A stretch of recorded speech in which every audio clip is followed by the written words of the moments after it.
In poetry, because it's so dense, it's so compact, and you're taking a lot of ideas and you're squishing them down into a little package, you have to be very thoughtful about how you put your words together. And everything from the craft choices that you use, like similes, metaphor, personification, repetition, to the lining and even the shape of a poem can make a difference. So, we're going to take a look at some purposeful craft choices and why an author may have done those things to create a particular tone. And then later on, you're going to pick one of these poems to emulate. So let's take a look at one that I wrote called Annoying. And I think you know the thing that annoys me the most. I can't stand gum. And one of the things that you're going to notice is that I list a couple things that irritate me. But when it gets to gum, I break my pattern. My first three stanzas have a pattern. And then when I get to gum, because I dislike gum so much, I break that pattern. So let's take a look at that. Sticky syrup seeping from the partially closed lid like tarry miry ooze trapping fingers instead of animals. Tactless drivers taking two parking spaces for the prehistoric resting heaps, like a sumo wrestler on an airplane. Shrill whistling coming from a musician, blissfully unaware of his off-key torture that pierces the eardrums like a drum. And gum. Yes, gum. Did I mention gum? Slimy blobs of slippery blubber, chewed like a cow's cud and looking every bit as disgusting. Popping, sticking, smacking, cracking gum. Like a clam, perhaps these irritations serve to create beautiful pearls of patience, but I doubt it. And so you can see in my first three stanzas, I start out with the thing that I'm talking about. And I actually do that with the fourth thing that irritates me as well, but I break that pattern because here I have two more lines using a simile, and I have two more lines using a simile, and I have two more lines. And then here I get to gum and I repeat three times the thing that I really, really dislike. And then I start repeating some suffixes here to show the sounds that I really, really can't stand. And so I made those choices on purpose to help my reader understand the irritation that I feel when I see and hear gum. So again, every choice that we make has meaning. So let's take a look at a few poems that you could potentially emulate. So we read the Red Wheelbarrow, or at least an emulation of it, in Love That Dog. And this is one that you could emulate. And one thing that you'll notice is that it has some very short stanzas, and each one of those stanzas ends on a line. So, for example, ends with one word on a line. So much depends upon a red wheelbarrow glazed with rainwater beside the white chickens. And I chose to emulate one over here, writing about, okay, what is something that I rely on that isn't always necessarily reliable? And so I did the same thing that he did. I used four very short stanzas with just two lines each, and I ended each stanza with one word on a line all by itself. And I tried to use descriptive words, some of that imagery, to help my reader see the object. And then I also noticed that he didn't use any capital letters, so I didn't in mine either. Let's take a look at a few others that you could choose to do. We read Harlem together and we noticed some very specific craft choices. We noticed a repetition of similes, and we had a simile and another one and another one, another one. But then when he got to the most important emotion, that anger, he changed and he broke his pattern. We make patterns and then we break them to emphasize an idea. And here he broke his pattern of similes to create a metaphor. And it's on a line by itself and it's italicized to really emphasize how anger is one of the most impactful byproducts of having a dream that's put off.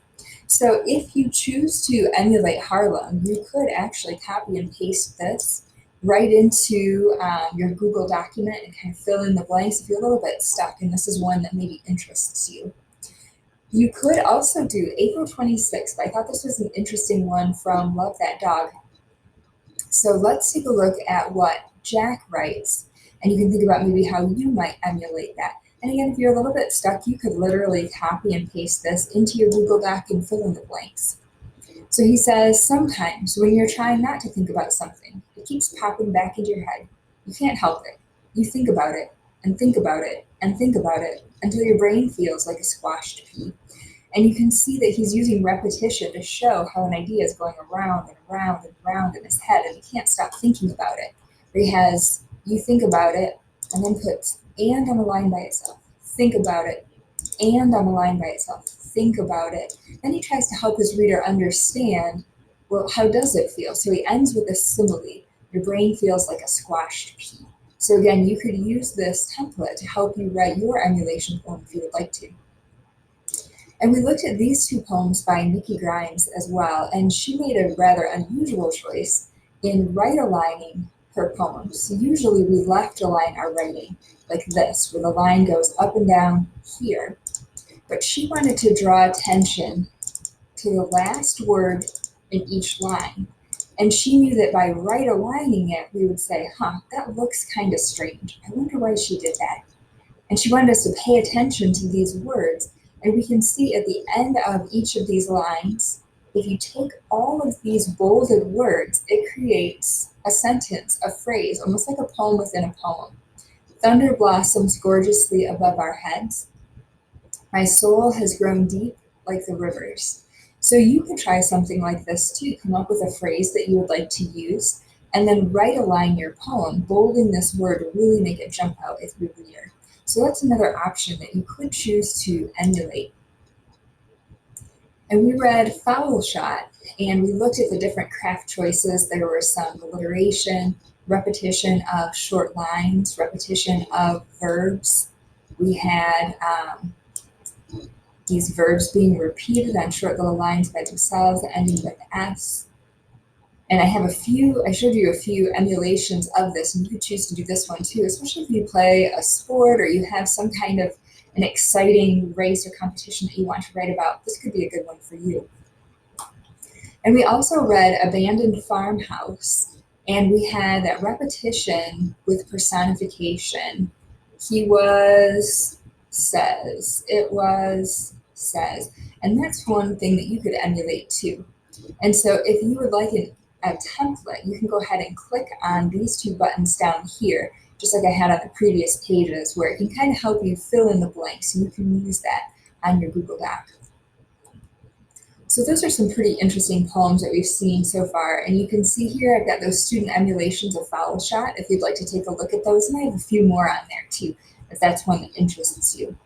So once you've finished with this, you're going to explore this poetry unit page on your own. Your cursor, if you hover right above the emulation tab, you'll see all of these different poems that you can pick from. I would like you to choose from these poems down here and read at least 3. And then choose the one that you'd like to emulate and tell me why you would like to emulate that poem. And again, you could choose from one of the ones that we have up here, but I do want you to read at least 3 more. There are a lot of people who have enjoyed What If. This is a poem by Shel Silverstein. It's kind of a fun one to emulate because we see that anaphora, repetition of the beginnings of lines. And then we've got some repetition of sound in rhyming here too. So that can be a really fun one to emulate.